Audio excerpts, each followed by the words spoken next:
Hey guys, Larry up here in the Yooper house and out here, well, in the Yooper garage. And it is time to get back to this dirt bike. It has been way too long. If you guys seen my video over on my trucking channel, you will know now that I have quit ADL and I am home. I'm unemployed at the moment. Not really worried about it at the moment here. I am first time in my life I haven't ever been unemployed, but hey, not really worried about it. I haven't really even started looking around yet. I want to get this done and get my truck done. I'm gonna focus on getting those two things done. Really need my truck bad. I'm up here and it's snowing like crazy and everything, and I got my old Jeep, and my old Jeep does not have four-wheel drive. And so I have no four-wheel drive. It's pretty sketchy.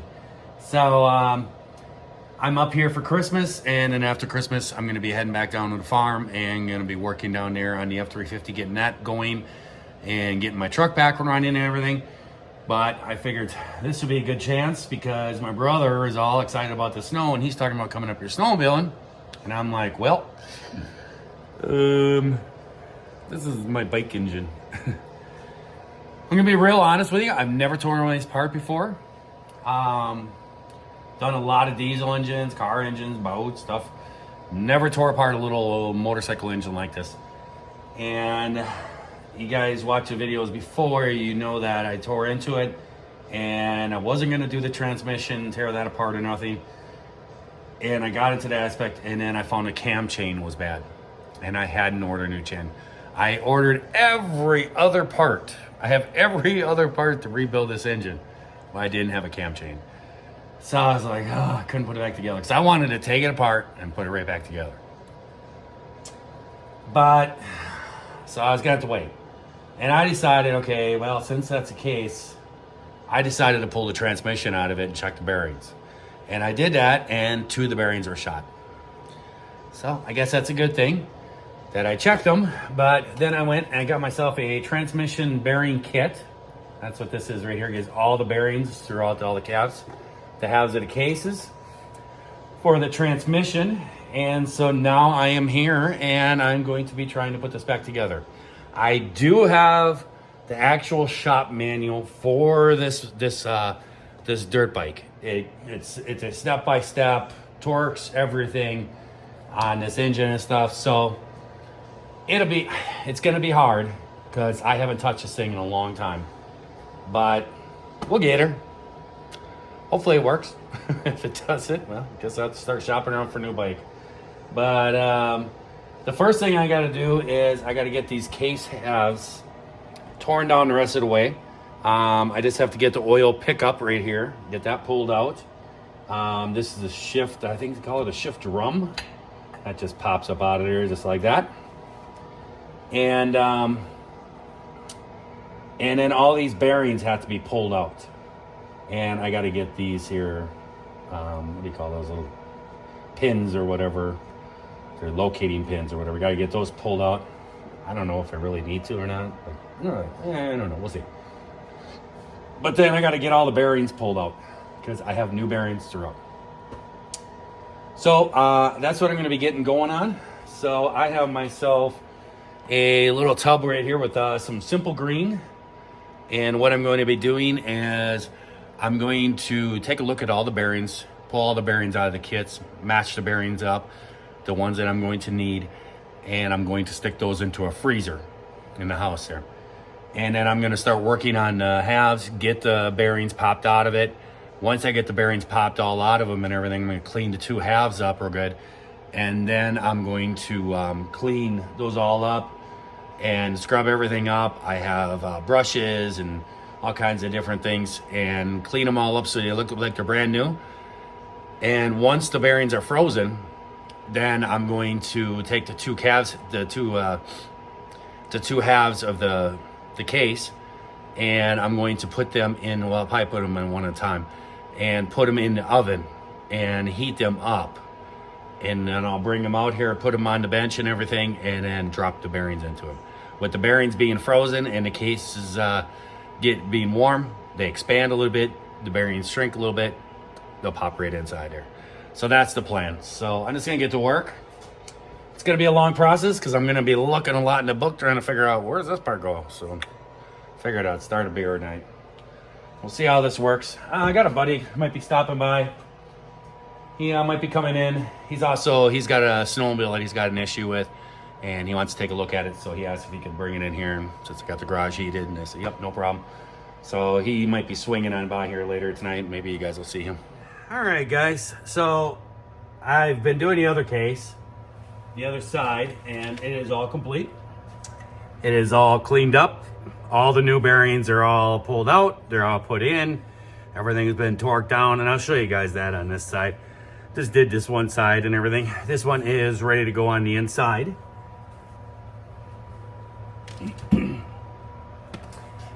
And so I thought I would show you guys this neat little, it's a gear puller, it's a bearing puller set that I bought. And I really don't have, I guess, a number. I was hoping for a brand to show you guys. But I got this off of Amazon. And it comes with a bunch of different collets. A bunch of them are missing because I've been using all kinds of them. But they're really neat. Like this bearing right here, that's right here, it's solid on the other side and it's down and tight. There's no way to pull that bearing. I'll show you guys how this works out. It's like a collet. It has a screw that goes way down inside here. And when you screw this in, it separates it. And that enlarges it inside in the bearing. And so all you do is tighten it up. And then you just start to tighten that bolt up there. You're just holding onto the tool. And you're tightening that bolt up there and it's spreading that collet inside the bearing.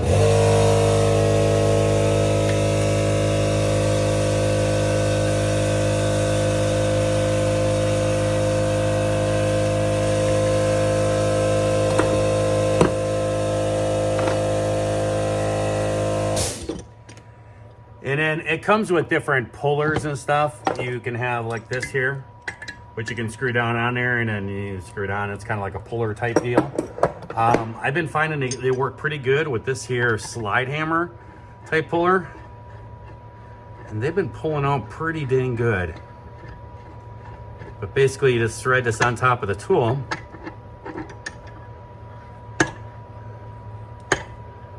And you just,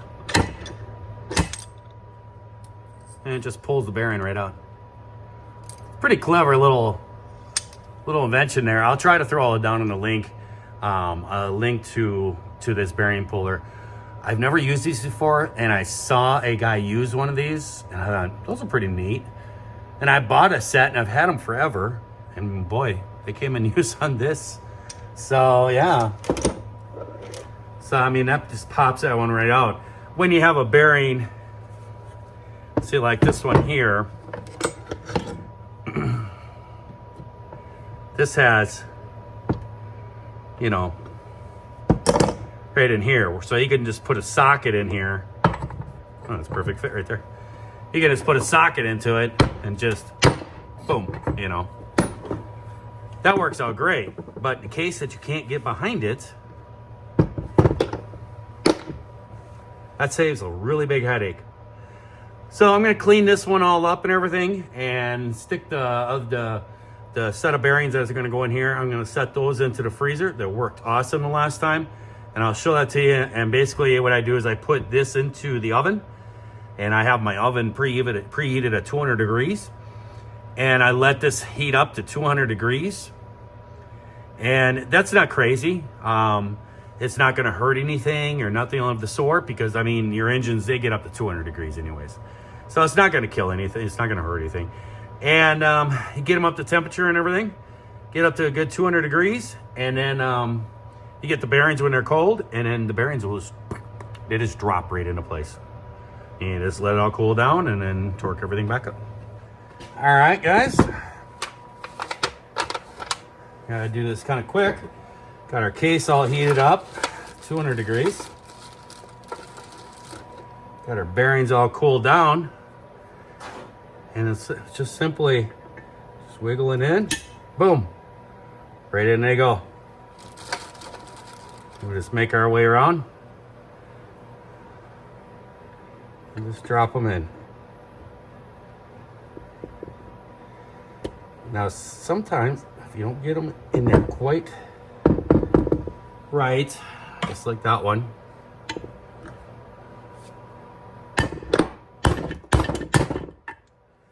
you may need just a little bit of a tap.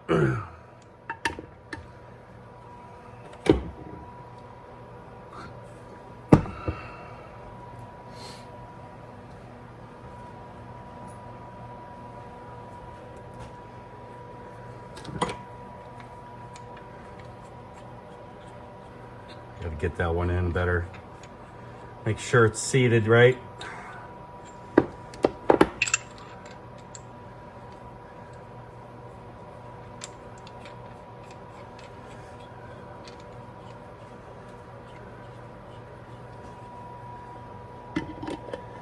You want to make sure that you're pressing on the outside of the bearing. It's all the way down, you can hear it. This one here, I think it's this socket, yep. Just in case. And that one's set right in there. And then the last but not least is this little tiny bearing up in the top. Just probably check to make sure. That's too big. There's the socket for that one. Maybe this one will fit. Yes, it will.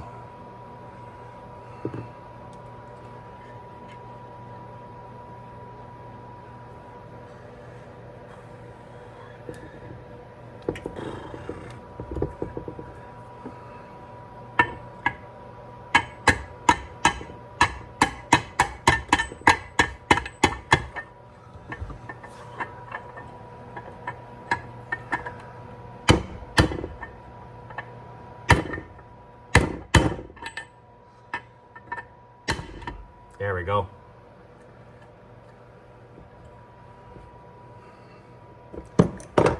This one popped right back out. There we go.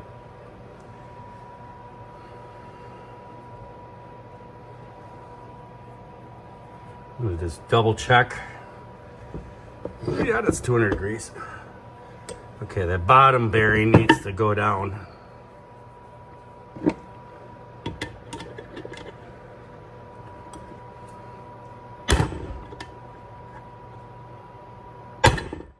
There we go.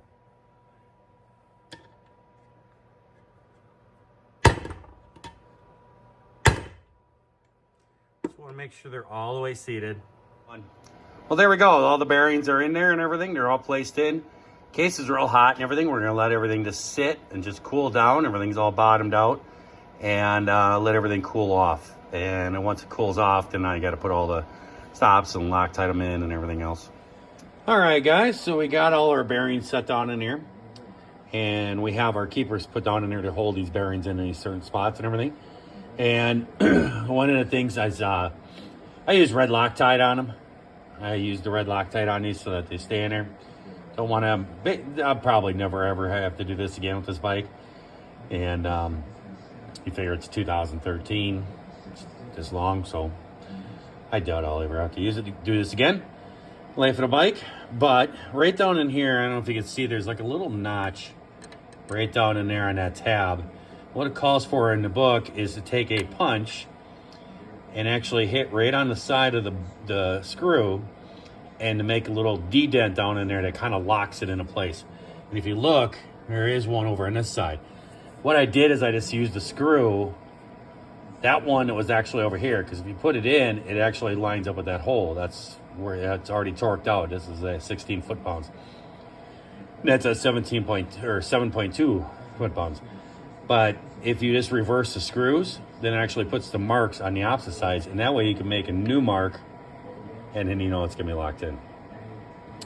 So that's what I'm gonna do, and then I'm gonna lube everything up with some assembly lube and the bearings and everything, work that all in there, and then I'm gonna actually shut it down for the night And then tomorrow it'll be start to reassemble the transmission and put all the transmission parts in it, and dropping the new connecting rod in it, and everything else, and putting these two halves back together. All right, so I have the transmission backed in there, and if you're looking at a how-to to doing that, I'm not the right guy to do that, because that took all day long and a lot of wiggling and figgling, and it went in. It seems to be in there and working, so we're good. Crank is in there. It is set into place. I got my gasket material put on there. They actually do not use a gasket. It does not actually use a gasket to go in between the two crank case has. And then basically just gonna put this together, wiggle and jiggle, and see if it goes together, except you can't have your fingers in the holes. All right, here we go.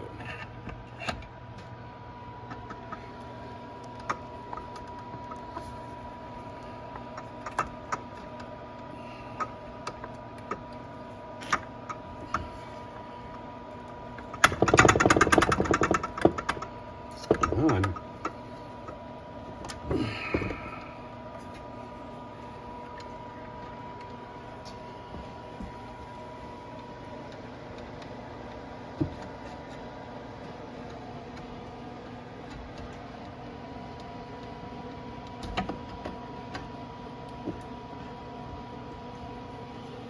What?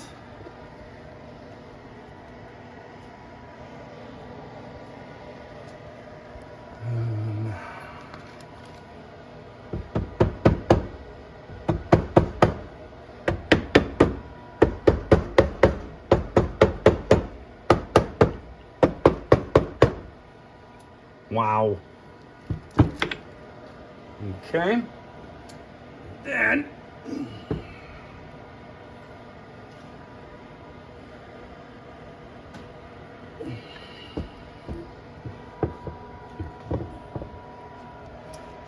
got to put some bolts in here. Draw this all up tight. Way too long. Way too long. There we go.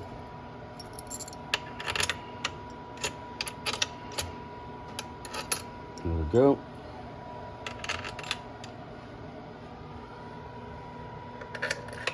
Oop, too short. Too short.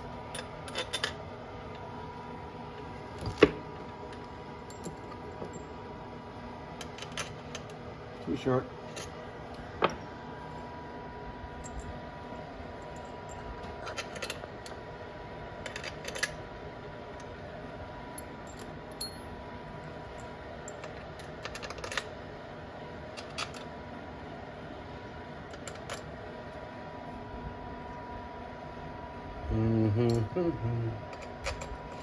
Oop, too short.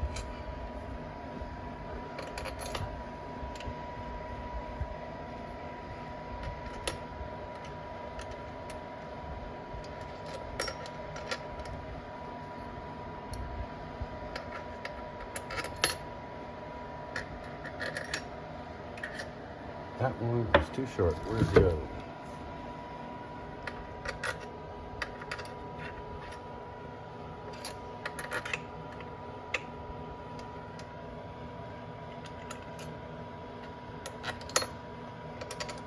Aha! I knew I'd figured it out. Oh, that was close.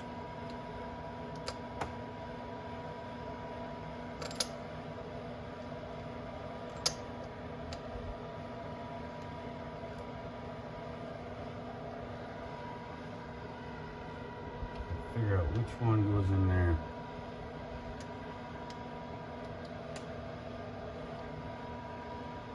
I don't know.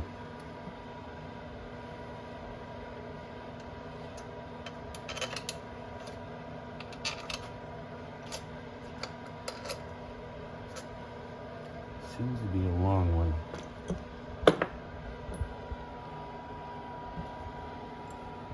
I got 2 of these short ones left. Ooh. Aha!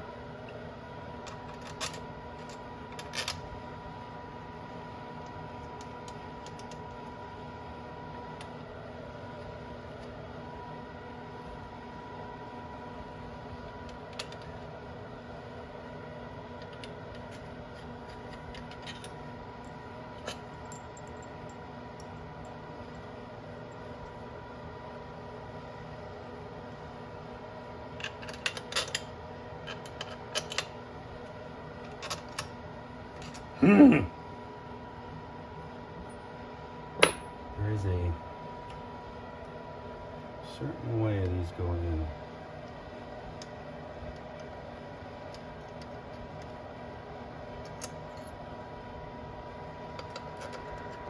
Ah, that one.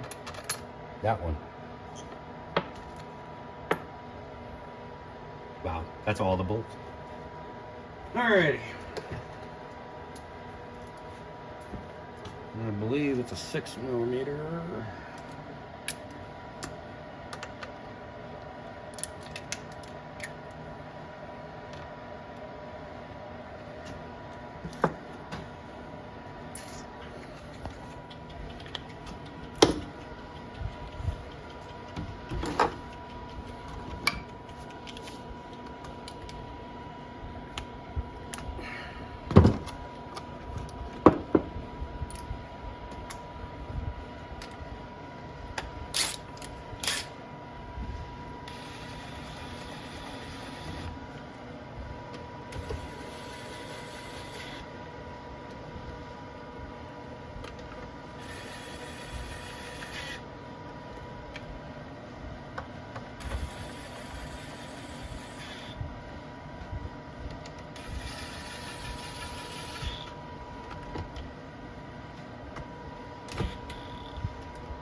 Alrighty, now we gotta torque them. Okay, we're just gonna go in a crisscross pattern.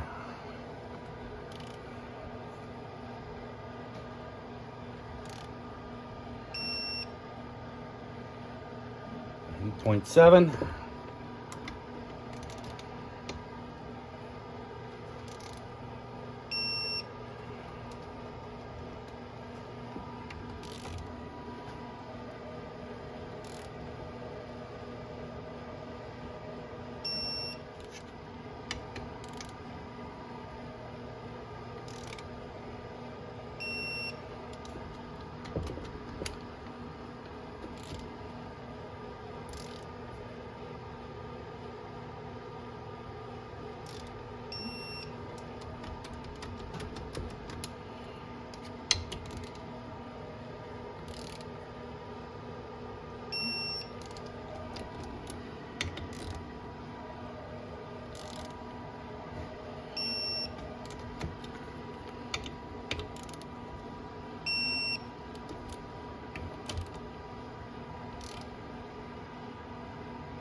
There we go.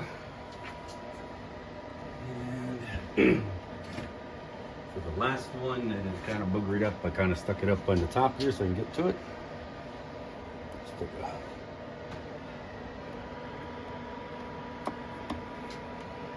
It's great. Birds can get it. Enough. And there we go. That's how you put together motorcycle crankcases. It's crazy how there's no gasket. That's how that's done. It's crazy. There we go. So now, crank turns. What? Transmission actually turns. I have to put that in there so I can shift it. Gotta work on that. Now it's gonna be time to bolt all this stuff on there. Oh, that goes in here.